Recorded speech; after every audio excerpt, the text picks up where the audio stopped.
नमस्कार दोस्तों, मेरा नाम है विमल सिंह। बालाजी स्टडी अड्डा में आप सभी का स्वागत है। कल हमने डीएलएड दिसंबर 2022 चतुर्थ सेमेस्टर की क्लास के अंतर्गत साइंस का पहला पार्ट देखा था। 50 प्रश्न साइंस एमसीक्यू के देखे थे। पिछला वीडियो नहीं देखा हो, साइड में बटन वीडियो मिल जाएगा। पवन सीरीज हमारी जो है इसको हमने स्टार्ट की है। वीडियो को यानी दूसरा पार्ट शुरू जो है करने से पहले हम आपको बता दें, सारे सेमेस्टर की सारी चीजें हम ऑलरेडी करा चुके हैं। लगभग 4-5 साल से हम लगातार अलग अलग बैचेस के लिए आपका तैयारी करा रहे हैं।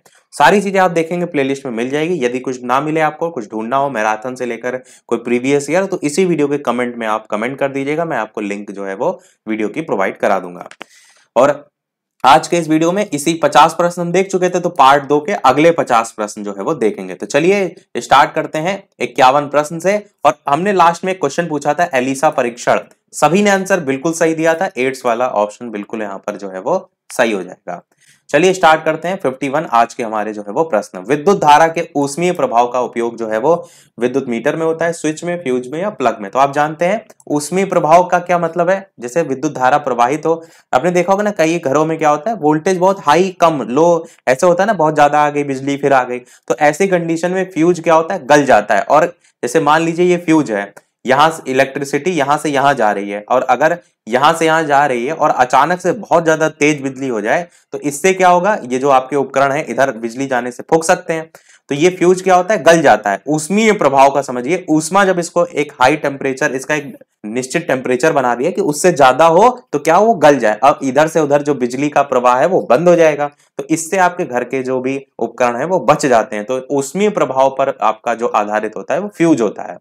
रुधिर कणिकाएं पूछा गया है, आप कहीं जानते हैं आरबीसी यानी कि लाल रुधिर कणिकाएं, डब्ल्यूबीसी यानी कि श्वेत रक्त कणिकाएं, और आपका रुधिर प्लेटलेट्स ये भी इसमें आता है। और आपका उपरोक्त सभी यहां पर हो जाएगा आंसर दा वाला। अच्छा, एक चीज मैंने कमेंट में पूछी थी लाइव टाइमिंग, तो कई लोगों ने 8 बजे बताई थी, कई लोगों ने जो है वो 11 बजे बताई थी। तो हमारा जो टाइमिंग है वो लगभग 11 के पास पास रहेगा, क्योंकि वो एकदम थोड़ा परफेक्ट टाइम है। अभी हम वीडियो ये लगभग 1 बजे के आसपास देख रहे हैं, पर जैसे जैसे थोड़ा टाइम आगे बढ़ता है हम थोड़ा सा जो न्यूज वाला जो टाइमिंग है उसको पहले शिफ्ट करके 11-11 बजे के आसपास इस टाइमिंग को रखेंगे। बाकी जो भी लाइव टाइमिंग फिक्स करेंगे हम आपको बता देंगे। अब देखिए आरबीसी जो होता है इसका जो जीवन काल होता है लगभग आपका 120 दिन या 127 दिन ऐसे देखने को मिलता है। केंद्रक आरबीसी में आपका नहीं होता है और अस्थि मज्जा में बनता है। और श्वेत रक्त कणिकाओं में क्या होता है, केंद्रक होता है। आरबीसी में केंद्रक नहीं होता, इसमें केंद्रक होता है।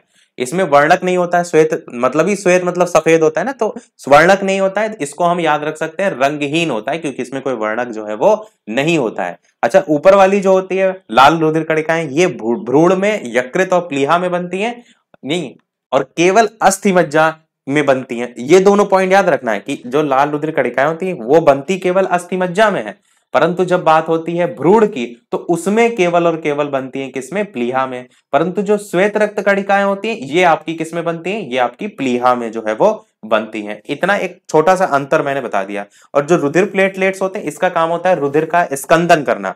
जैसे आप देखते हैं कहीं कट लग जाता है, आपका खून बहने लगता है, तो खून का जो बहाव है उसको रोकने का काम जो है वो रुधिर प्लेटलेट्स करते हैं। आपके ऊपर जो एक लेयर देखा पपड़ी सी जम जाती, तो वो होता है फाइब्रिन।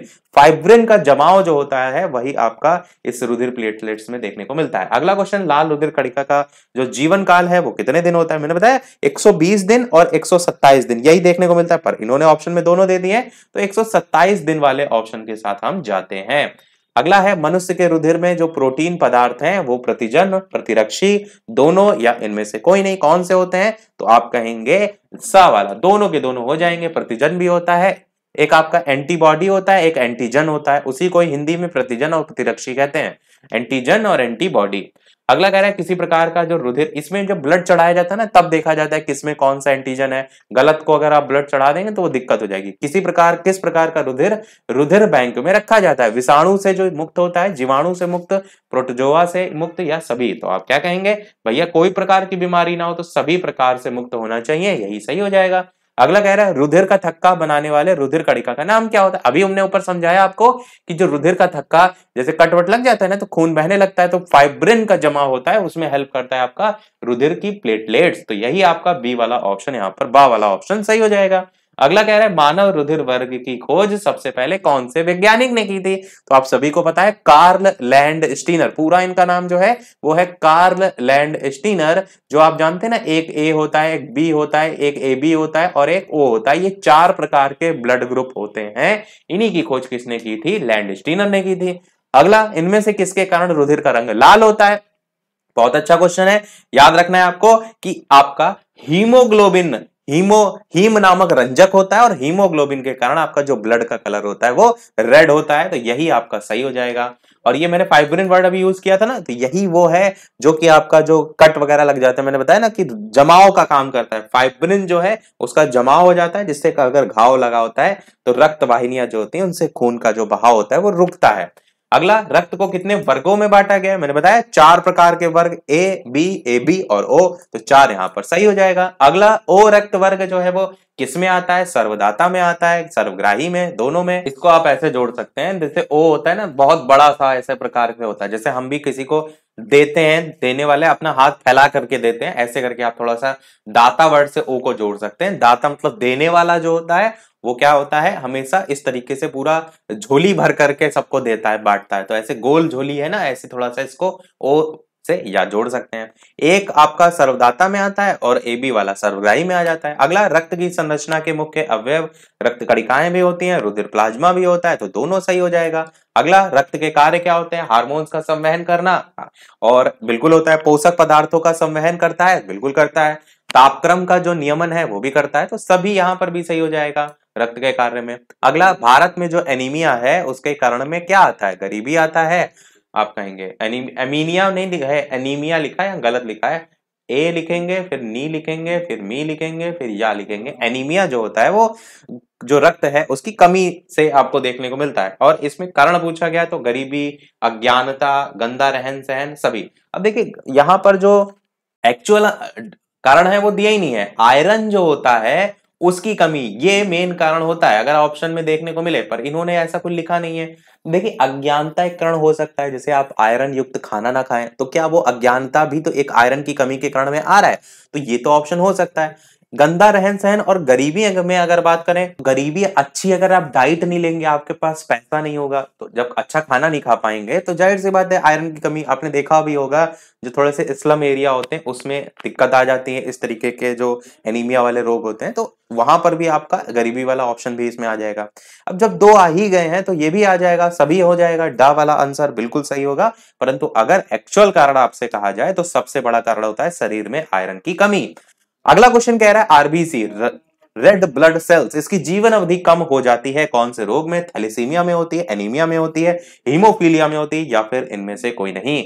थैलेसीमिया रोग बिल्कुल आपका पहला सही होगा, जिसमें ऑक्सीजन वाहक जो प्रोटीन होते हैं वो सामान्य से कम मात्रा में बनते हैं, यही आपका सही होगा। ये आपका एक आनुवांशिक बीमारी भी होती है, एक पीढ़ी से जो पीढ़ी दूसरी पीढ़ी में जाने वाली जो बीमारी होती है ना, उसको हम रखते हैं आनुवंशिक बीमारी में। क्वेश्चन अगर बने कि इनमें से कौन सी आपकी आनुवंशिक बीमारी है, ऑप्शन में थैलीसीमिया हो तो ध्यान रखिएगा। और इसकी जो पहचान होती है 2 टाइप से होती है। पहला तो क्वेश्चन में लिखा है आरबीसी की जीवन अवधि कम हो जाती है, दूसरा होता है कि जो शरीर में सामान्य के मुकाबले कम ऑक्सीजन ले जाने वाले जो प्रोटीन होते हैं, जिसको हम हीमोग्लोबिन कहते हैं, वो, और दूसरा ये आरबीसी यानी कि कम संख्या में लाल रक्त कोशिकाएं अगर आपको ब्लड में देखने को मिलनी है, तो ये तो 2 कारण आपको थैलेसीमिया रोग में देखने को मिलते हैं। अगला क्वेश्चन है रक्त का थक्का बनने की प्रक्रिया किसमें धीमी हो जाती है? थैलेसीमिया में, हीमोफीलिया में, एनीमिया में, या श्वेत कण कोशिकाहीनता में? तो आप क्या कहेंगे कि जो रक्त का थक्का है वो आपका हीमोफीलिया में जो है वो धीमा हो जाता है। जैसे आपका क्लट, अगर कहीं कटिंग वगैरह आपके चाकू वगैरह से कट लग गया तो फिर जो रक्त का थक्का होता है वो जल्दी से नहीं बनता है, और ये हीमोफीलिया में देखने को आपको मिलता है। और चोट वगैरह अगर लग जाती है तो कई बार ज्यादा खून बहने से क्या होता है, व्यक्ति की जो मृत्यु है वो हो जाती है, तो ये आपका हो जाएगा। अगला, डब्ल्यूबीसी जो है वो कम किसमें हो जाती है? एनीमिया में, थैलेसीमिया में, श्वेत कण कोशिकाहीनता, या फिर हीमोफीलिया? आंसर की बात करते हैं तो आप क्या कहेंगे? श्वेत कण कोशिकाहीनता जो आप देख रहे हैं, मैंने बताया ना व्हाइट ब्लड सेल्स, श्वेत रक्त कणिकाएं, श्वेत कण कोशिकाहीनता में ही तो डब्ल्यूबीसी कम होगी, तो नाम से ही इसका आपको क्लियर हो रहा है। 15 क्वेश्चन अब तक हमारे हो चुके हैं। वीडियो लाइक और शेयर जरूर करते रहिएगा, जितने भी लोग वीडियो से जुड़ते जा रहे हैं बस इसी प्रकार लाइक और शेयर करते रहिए, हम आपके लिए दुगनी मेहनत करते रहेंगे और ऐसे क्वेश्चन अच्छे अच्छे कराते रहेंगे और आगे हम सारी चीजें लेकर के आएंगे। अभी आपका मैराथन और वन लाइनर सारी चीजें कराएंगे, उसकी आप चिंता बिल्कुल भी ना करिएगा। 67 प्रश्न देखते हैं कि लिवर सिरोसिस रोग का कारण जो है वो क्या होता है। हीमोफीलिया है, एनीमिया है, थैलेसीमिया है या फिर इनमें से कोई नहीं। तो आप क्या कहेंगे, हीमोफीलिया जो आप देख रहे हैं ये आपका सही होगा। लिवर सिरोसिस रोग जो है इसका कारण होता है हीमोफीलिया। विभिन्न अलग अलग इसमें कारण होते हैं लिवर सिरोसिस में। मेन आपका जो लिवर होता है ना उसमें घाव हो जाते हैं, वो काम करना बंद कर देता है, वो आपको देखने को मिलता है। और इसमें रोगी जो होता है उसकी थकान का अनुभव होता है और वजन घटने का अनुभव है। मरीजों जो त्वचा का रंग है वो पीला पड़ने लगता है। ये सब इसकी पहचान को भी दर्शाता है, क्योंकि आपके पेपर में आ चुके हैं लक्षण से रिलेटेड क्वेश्चन। अगर आप अभी 2022 का पेपर जो हुआ था उसमें अगर देखेंगे तो चित्र से भी क्वेश्चन आते हैं, तो आपको हर तरीके से तैयार रहना है। एड्स का फुल फॉर्म पूछा गया है, addition immunodeficiency syndrome. Acquired वाला होगा, एक्वायर्ड इम्यूनो में देखिए सी में डी में लगभग सेम दे रखा है, यहाँ पर सिम्पटम कर दिया, यहाँ सिंड्रोम कर दिया है, तो सा वाला सही हो जाएगा, एक्वायर्ड इम्यूनो डिफिशियंसी सिंड्रोम, यही सही हो जाएगा। अगला कह रहा है विश्व एड्स दिवस आप सभी को पता है 1 दिसंबर को मनाया जाता है, यही आपका ऑप्शन हो जाएगा। अगला सर्वप्रथम एड्स वायरस कब देखा गया था। 4 ऑप्शन में से आप कहेंगे 1981 में देखा गया था, बा वाला ऑप्शन बिल्कुल सही हो जाएगा। अगला एचआईवी से प्रभावित होने वाली जो कोशिका है उसका नाम क्या है, तो आप क्या कहेंगे T4 कोशिकाएं होती हैं। एचआईवी जो टेस्ट होता है उसमें आपको देखने को मिलता है। मेन एचआईवी जो होता है इसका काम होता है आपका जो प्रतिरक्षा तंत्र होता है ना उसको प्रभावित। एक लाइन में केवल याद रखिए कि आपके जो रोगों के लड़ने की जो क्षमता होती है ना उसी को हम कहते हैं हिंदी में प्रतिरक्षा प्रणाली। तो वो आपकी क्या होती है धीरे धीरे कम होने लगती है, फिर धीरे धीरे अगर आप बीमार हो गए तो आप उससे रिकवरी नहीं कर पाएंगे, तो फिर कैसे आप ठीक होंगे। तो वही ये आपका जो है प्रभावित करता है। अगला एड्स के उपचार की औषधि कौन सी है, 4 नाम दे रखे हैं और जाइडोवुडाइन है। इंसुलिन तो आपका बिल्कुल नहीं होना चाहिए और आपका स्ट्रेप्टोमाइसिन दे रखा है ऑप्शन में और आपका कोबाल्ट थेरेपी, तो पहला सही हो जाएगा जाइडोवुडाइन। आजकल औषधि वाले क्वेश्चन भी बनने लगे हैं। अगला क्वेश्चन आपसे कह रहा है कि एड्स की जो सिरमी जांच है उसके लिए उपयुक्त प्रमुख परीक्षण इनमें से कौन सा है। एलिसा है, यही वाला क्वेश्चन हमने ऊपर पूछा था ना, एलिसा किट है, वेस्टर्न ब्लॉट किट है, ब्लड ग्रुप किट है या इनमें से कोई नहीं, तो एलिसा परीक्षण ही होता है एड्स की सिरमी जांच जो है उसके लिए। अगला क्वेश्चन है एड्स से बचने के लिए सावधानियां क्या है। शिक्षा द्वारा सुरक्षित स्त्री सहवास, कंडोम की व्यवस्था, सही उपयोग, सुरक्षित रक्त संचरण, सभी आपका हो जाएगा। अगला क्वेश्चन 1984 में कौन सा वैज्ञानिक था जिसने एचआईवी का आविष्कार किया। तो एचआईवी के आविष्कार में अगर आप देखिए तो यहाँ पर आपका मॉन्टेग्नियर तो नहीं होगा, क्रिश्चियन बर्नार्ड नहीं होगा, लुई पास्चर भी नहीं होगा, रॉबर्ट सी गैलो आपका ऑप्शन यहाँ पर सही होगा। अगर आपसे पूछा जाए रेबीज का जो टीका है दुनिया का पहला वो किसने विकसित किया था, वहां पर लुई पास्चर का नाम देखने को मिलता है, तो उनका भी नाम याद होना चाहिए, यहां पर बा वाला ऑप्शन हो जाएगा। अगला क्वेश्चन कह रहा है कौन सा सेल है जिसको पुनः आवेशित किया जा सकता है। कल वाली क्लास में हमने बताया था 2 टाइप होते हैं, प्राथमिक सेल, एक द्वितीयक सेल। प्राथमिक सेल जो होते हैं उनको आप क्या कर सकते हैं, पुनः आवेशित कर सकते हैं कि नहीं कर सकते हैं, तो आप कहेंगे नहीं कर सकते हैं। अगर थोड़ा सा ट्रिक से जोड़ना है तो आप ऐसे सोचिए, आपके यहाँ क्या है, घड़ी जो है और घड़ी में पड़ते हैं सेल। आप पहले अगर खरीद के लाएंगे सेल तो नॉर्मल सोचेगा इंसान 10 रुपए का खरीद ले तो ठीक है, तो पहले जो लाएगा नॉर्मल वाले सेल लाएगा जिनको चार्ज जो है वो नहीं कर सकते हैं। अब आप देख रहे हैं कि यार रोज का ही काम है, 10 दिन बाद फिर सेल खत्म हो गए, 10 दिन बाद फिर, तो जब दोबारा खरीद के लाएंगे तो आप पहली बार झेल चुके हैं कि चार्ज नहीं होते हैं, तो दोबारा वाले जो लाएंगे वो होंगे चार्जेबल, यानी कि चार्ज जो हो सकते हो। तो प्राथमिक सेल को ऐसे जोड़ लीजिए, प्राथमिक सेल जो होते हैं वो चार्ज नहीं होते हैं और जो द्वितीयक सेल होते हैं वो चार्ज होते हैं। अब आपको पता होना चाहिए कि द्वितीयक सेल में आते कौन से हैं, तो 2 सेल आते हैं, एक आपका सीसा संचायक सेल आता है और दूसरा आपका आता है नीफे सेल। 2 नाम ये आपको इसमें याद रखने हैं क्योंकि जितने भी बचते हैं वो सब पहले में ही आ जाएंगे अगर इसके आप 2 याद कर लेंगे। अब देखिए ट्रिक से इसको भी जोड़ सकते हैं। आप जानते हैं अगर थोड़ा सा कोई वैल्यूएबल चीज होती है, जैसे आप चार्जिंग वाले सेल लाए हैं, तो अगर बिना चार्जिंग वाले 10 रुपए के मिल रहे होंगे तो चार्जिंग वाले जाहिर सी बात है 100 रुपए 150 रुपए महंगे मिलेंगे। तो जो कोई चीज महंगी होती है तो हम उसको किस में रखते हैं, सीसा में रखते हैं कांच में आराम से अलमारी में सजा कर रखते हैं, तो सीसा तो ऐसे याद हो जाएगा। और नीफे को कैसे जोड़िए, तो नीफे में देखिए लिखा है नहीं और फे को थोड़ा अलग कर दीजिए और इसमें लगा दीजिए क्या, फेक। तो नहीं फेंकेंगे, जैसे ये वाले सेल खत्म हो जाते थे तो फेंक देते थे, इसको आप क्या करेंगे, नहीं फेंकेंगे। तो ऐसे जोड़कर याद रख सकते हैं, पहला आप सीसा में रखेंगे, दूसरा आप नहीं फेंकेंगे। तो ये मैंने आपको बता दिया कि जो चार्जेबल होते हैं उसमें एक सीसा संचायक सेल आता है और दूसरा आता है नीफे सेल। अब आपको यहां पर क्या पूछा है, कह रहा है कौन सा सेल है जिसको पुनः आवेशित किया जा सकता है। पुनः आवेशित का मतलब समझ रहे हैं, मतलब कह रहा है कि जिसको फिर से चार्ज किया जा सकता है। अब आपको मैंने ट्रिक से बता दिया, एक सेकंड में आप यहां पर ऑप्शन पकड़ लेंगे, लिखा है सीसा संचायक सेल, वोल्टीय सेल, शुष्क सेल, डेनियल सेल। अभी मैंने बताया कि जिनको चार्ज कर सकते हैं उनको आप सीसे में रखते हैं, तो तुरंत आप पहचान गए, सीसा संचायक सेल यहां पर आंसर हो जाएगा।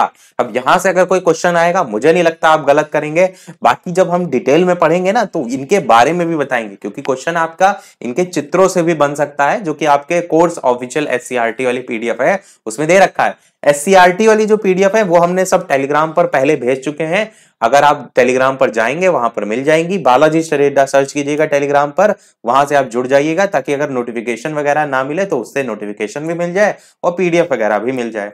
तो किस सेल को पुनः आवेशित किया जा सकता है, आपका सीसा संचायक सेल होगा, ट्रिक से जोड़ लिया। अगला देखते हैं, अगला कह रहा है प्राथमिक उपचारक में कौन कौन से गुण होने चाहिए। तो प्राथमिक उपचार में सबसे पहला गुण क्रिया में तत्पर और निपुण होना चाहिए, बिल्कुल सही है। दूसरा कह रहा है मधुर स्वभाव वाला साधन संपन्न होना चाहिए, बिल्कुल। कुशल और सहनशील होना चाहिए, सभी के सभी आपके गुण होने चाहिए, चारों सही हो जाएंगे। अगला, ये जो प्राथमिक उपचार है, यहां से हर साल एक क्वेश्चन पूछता है सरल टॉपिक प्राथमिक उपचार वाला, पर क्वेश्चन पूछ लेता है कि प्राथमिक उपचार क्या है। फर्स्ट एड बॉक्स जो आप जानते हैं ना, कि जैसे किसी को प्राथमिक उपचार देना होता है, उसमें फर्स्ट एड बॉक्स में सारी सुविधाएं, बेसिक जो सुविधाएं होती हैं, कैंची है, पट्टी है, मरहम है, वो जो चीजें होती हैं वो फर्स्ट एड बॉक्स में होती है, तो उससे रिलेटेड भी क्वेश्चन आता है।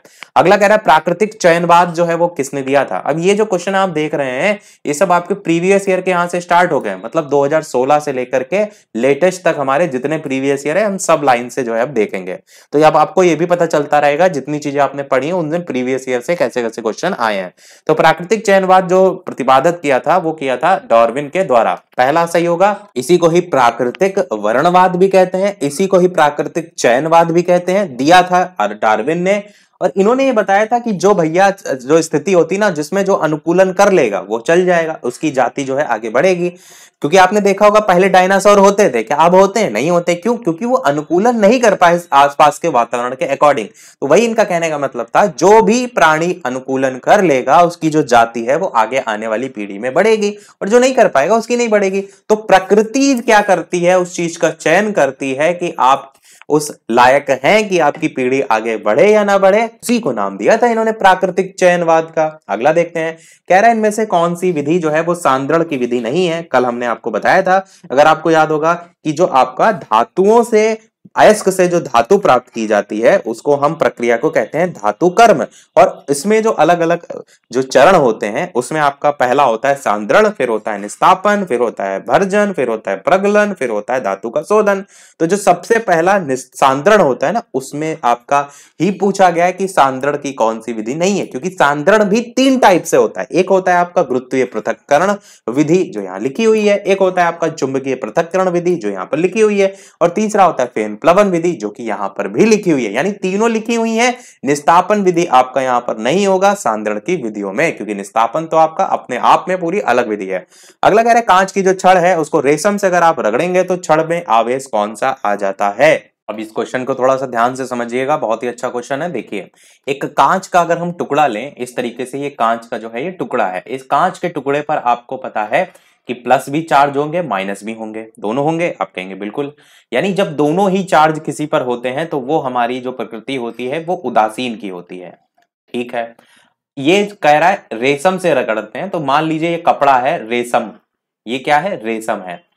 अब जब रेशम से रगड़ते हैं तो आपका जो ये कांच के छड़ पर आपका इलेक्ट्रॉन होते हैं, इलेक्ट्रॉन पे आप जानते हैं ऋण आवेश होता है, माइनस होता है, ये होता है, ये यहां से निकल करके आपके कहां पर आ जाएंगे, इस रेशम के कपड़े पर आ जाएंगे। यानी कि रेशम पर अब कौन सा आवेश आ जाएगा, तो माइनस आ जाएगा, जिसको हम कहेंगे ऋण आवेश। क्लियर है आपका, ऋण आवेश कौन सा हो गया, आपका रेशम। कैसे हो गया, क्योंकि इस पे ये दोनों का दोनों उदासीन था, और जब आपका यहां से आवेश निकल करके इस पर आ गया है ऋण, तो यहां पर क्या बचा, तो आप कहेंगे जो ये रेशम, ये जो आपकी छड़ है कांच की छड़, इस पे आपका आ गया धन आवेश, क्योंकि पहले इस पर क्या था, पहले ये उदासीन था। जब किसी पर प्लस और माइनस दोनों चार्ज होते हैं तो वो होता है उदासीन। अब जब यहां से माइनस निकल करके इस रेशम पर आ गया है, तब आपका जो रेशम है वो हो गया ऋण, क्योंकि माइनस इधर आया है और इसमें बचा कौन सा, तब केवल प्लस बचेगा, तो ये जो छड़ हो जाएगी वो धन। तो प्रश्न में क्या कह रहा था, कांच की छड़ को अगर आप रेशम से रगड़ते हैं तो छड़ में कौन सा आवेश आ जाता है, तो छड़ तो आपकी यही है, तो छड़ पर आप देख रहे हैं धन आवेश बचा है, क्योंकि माइनस निकल के इधर आ गया रेशम पर, तो धन आवेश आपका आंसर हो जाएगा। अगर आपसे प्रश्न में कहता कि रेशम के कपड़े पर कौन सा आवेश है, तब आप कहते ऋण आवेश है। क्लियर हो गया होगा। कैसे भी क्वेश्चन आपसे पूछ लिया जाए आप गलत बिल्कुल भी नहीं करेंगे। चलिए देखते हैं अगला क्वेश्चन। अगला क्वेश्चन कह रहा है आपसे, आवर्त सारणी में किसी समूह में ऊपर से नीचे जाने पर आपका आयनिक त्रिज्या घटती है, सुचालकता घटती जाती है, घनत्व घटता है या धात्विकता बढ़ती जाती है, तो आप क्या कहेंगे। आंसर यहां पर आपका जो है वो दा वाला, यानी धात्विकता जो है उसका जो गुण है वो बढ़ती जाती, ये सही होगा। और आप देखेंगे आवर्त सारणी में इस तरीके के जो पॉइंट है उसको हम आगे डिस्कस करेंगे। रुधिर का थक्का बनाने वाले जो रुधिर कणिका है उसका नाम क्या है, क्योंकि इसमें बहुत से है ना कि सब में अगर आवर्त सारणी में दाएं से बाएं जा रहे हैं, ऊपर से नीचे जा रहे हैं, तो क्या घट रहा है क्या बढ़ रहा है, वो अलग अलग सारे पॉइंट है। तो जब हम डिटेल में बात करेंगे ना तो एक साथ सारी चीजें बताएंगे। रुधिर का थक्का बनाने वाले रुधिर कणिका का नाम क्या होता है, तो आप जानते हैं प्लेटलेट्स होता है, बता चुके हैं अभी हम। देखिए वही क्वेश्चन आया भी है, शायद 2017 के क्वेश्चन चल रहे हैं यहाँ साइड में, अगर आप सन देखेंगे। अगला क्वेश्चन कह रहा है एलिसा परीक्षण, यही क्वेश्चन हमने पूछा था, 8 आंसर सभी ने दिया था, बिल्कुल सही है। लास्ट में क्वेश्चन हम आपसे और पूछेंगे। गैलेना जो है कौन सी धातु का अयस्क है। देखिए जितनी भी धातुएं हैं वो पूरी लिस्ट आपके दिमाग में जरूर रटी होनी चाहिए। गैलेना जो धातु है ये आपकी लेड की होती है, जिसको हम अगर प्रतीक अक्षर की बात करें तो पीबी कहते हैं, और इसका जो गैलेना का जो सूत्र होता है वो होता है पीबीएस होता है इसका सूत्र। इसका एक और अयस्क आप याद रख सकते हैं जो कि आपका है सेरुसाइट करके। दो बहुत होंगे मेरे ख्याल से, दो से ज्यादा वैसे भी नहीं पूछेगा, ज्यादातर पूछा जाता है तो जैसे बॉक्साइट पूछ लेता है, एल्यूमिनियम का अयस्क है, और जिप्सम पूछ लेता है, कैल्शियम का अयस्क है, मैग्नेसाइट पूछ लेता है, मैग्नीशियम का अयस्क है, कैलेमाइन पूछ लेता है, जिंक का अयस्क है, और कॉपर ग्लांस कॉपर का पूछ लेता है, कॉपर पाइराइट भी कॉपर का है। तो ये जो मेन है ना, ये तो जरूर रटे होने चाहिए, हम आपको लिस्ट आगे दिखाएंगे।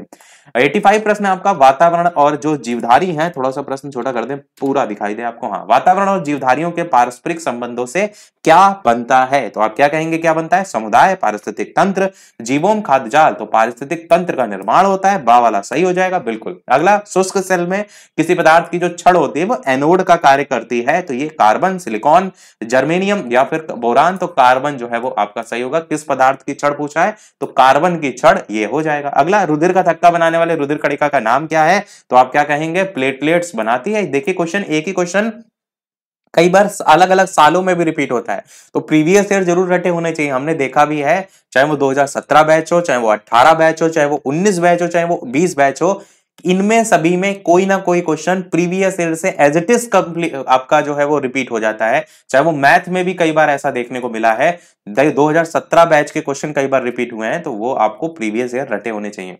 अगला, इनमें से दिष्ट धारा का प्रयोग कौन करता है, किस यानी किसमें होता है, तो देखिए पंखा जो है इसमें आप जानते हैं जो आप नॉर्मल बिजली यूज करते हैं उसके थ्रू चलता है, टीवी में भी सेम होता है, कूलर में भी सेम होता है। एक यहाँ पर अलग है टॉर्च, जिसमें आप सेल का यूज करते हैं, उससे भी आप इसको छाट सकते हैं। अगर आपको बिल्कुल नहीं भी पता है दिष्ट धारा, तो 4 ऑप्शन में से एक जो डिफरेंट है उसको छाट लीजिए, वैसे आप पहुंच सकते हैं। दिष्ट धारा का मतलब ही वही होता है। और जब डेफिनेशन की बात करते हैं दिष्ट धारा की, तो कहते हैं जो सदैव एक ही दिशा में बहती हो, जिसकी जो ध्रुवीयता होती है वो नियत होती है, उसको हम इसमें रखते हैं। अगला क्वेश्चन आपसे कह रहा है, अच्छा प्रत्यावर्ती धारा का क्या कहेंगे, तो प्रत्यावर्ती धारा ऐसी धारा जिसका परिमाण और दिशा समय के साथ बदलती रहती है।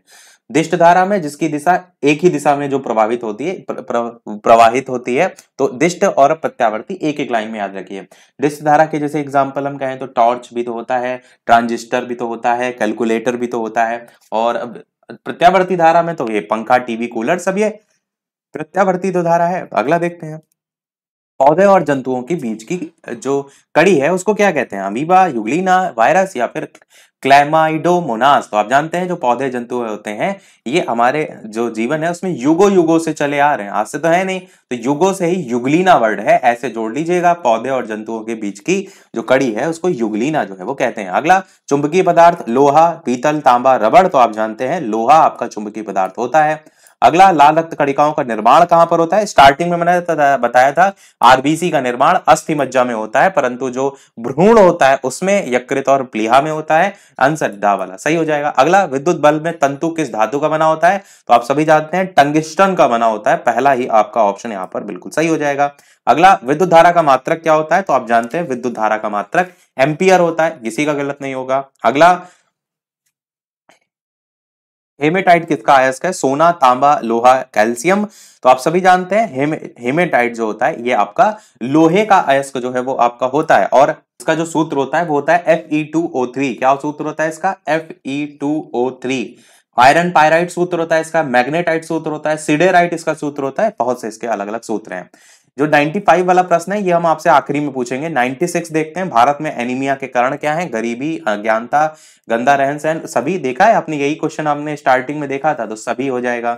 उत्परिवर्तन का कारण क्या होता है? जीन परिवर्तन भी होता है। ये हमारा लास्ट है इस वीडियो का क्वेश्चन, 97 ही तक हमारे क्वेश्चन है। इसका जो आपकी जो सीरीज है इसमें टोटल क्वेश्चन खत्म हो गए।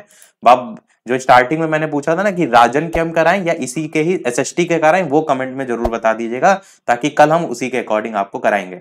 और वीडियो पर जो भी नए हो, चैनल से नहीं जुड़े हो, तो सब्सक्राइब करके अवश्य जुड़ जाइएगा, ताकि वीडियो जो भी नया आए वो आपको मिलता है। और नोटिफिकेशन कई बार नहीं जाता है तो टेलीग्राम चैनल से भी जुड़ जाइएगा, बालाजी स्टडी अड्डा सर्च करके। वहां पर कोई पीडीएफ या अपडेट, करंट अफेयर, वो सारी चीजें आपको मिलती रहती हैं। तो 97 आखिरी प्रश्न है, उत्परिवर्तन का कारण? जीन परिवर्तन, जीवन संघर्ष, उद्विकास, प्राकृतिक चयन। तो आप क्या कहेंगे? जीन परिवर्तन यहां पर जो है आपका पहला ही ऑप्शन बिल्कुल सही हो जाएगा, उत्परिवर्तन के कारण में।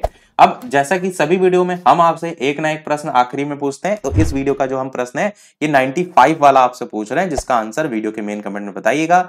और प्रश्न आपका है, मिश्र धातु इनमें से कौन सी है? पीतल है, तांबा है, जस्ता है, टिन है। अपना आंसर वीडियो के मेन कमेंट में बताइएगा। और वीडियो पसंद आए तो लाइक शेयर सभी लोग अवश्य करते रहिएगा, और ज्यादा से ज्यादा लोगों के साथ शेयर भी करते रहिएगा जो भी नए छात्र हैं, क्योंकि अभी जो छात्र हैं वो इतना तरीके से जुड़े नहीं हैं डीएलएड सेकंड सेमेस्टर और फोर्थ सेमेस्टर के। तो जब आप शेयर करेंगे तो उनको पता चलेगा कि यहाँ पर जो है सारी चीजें कराई जा रही हैं, तो आपके माध्यम से ही लोग जुड़ सकते हैं। तो शेयर भी कर सकते हैं, तो अवश्य करते रहिएगा, ताकि आपके साथ साथ और लोग भी जुड़ते रहें। तो अभी हम इसलिए थोड़ा सा ऑफलाइन, मतलब आपका प्रीमियर के थ्रू क्वेश्चन करा रहे हैं। आगे चल के हम डायरेक्ट लाइव भी देखेंगे, जैसा जैसा टाइम जो है वो आगे आएगा। तो मिलते हैं फिर अगले वीडियो में कुछ नए प्रश्नों के साथ, नए टॉपिक के साथ। तब तक के लिए सभी को नमस्कार, जय हिंद और गुड आफ्टरनून।